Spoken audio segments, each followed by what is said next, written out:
Edo nasaktan nga ba at sumama ang loob dahil sa sinabi ni Bianzi sa kanya? Mga magulang ni Bianzi nagsalita na tungkol kay Bianzi at Edo.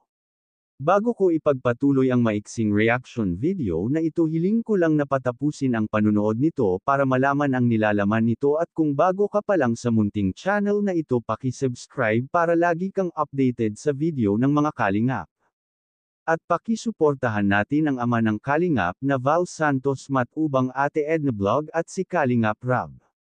Isang mapagpalang araw sa inyong lahat mga kalingap, at shout out nga pala sa patuloy na sumusuporta sa aking YouTube channel, lalong-lalo na sa mga viewers natin na walang sawang nanunood at sumusuporta. Maraming salamat.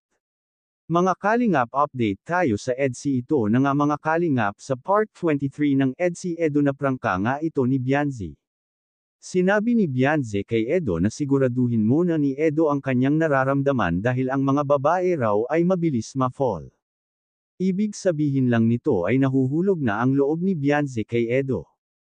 At ito pa ang sinabi ni Bianzi, pag siya daw ang magmahal ay totoo at hindi nagbibiro. Dito nga sa narinig ni Edo ay medyo hindi nakakibo si Edo, hindi niya akalain na prangka din pala si Bianzi magsalita.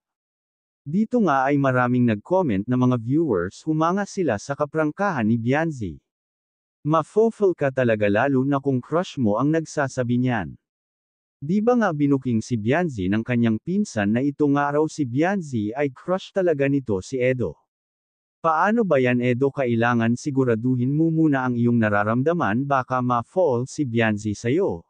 Dahil okay lang naman sa mga magulang ni Bianzi ang agwat ng inyong edad basta ba totoong nagmamahalan, dahil ito nga raw na mga magulang ni Bianzi ay malaki ang tiwala kay Edo, kampante daw sila pag si Edo ang kasama ni Bianzi. Hanggang dito na lang muna ang update ko mga kalingap, maraming salamat at God bless sa inyong lahat.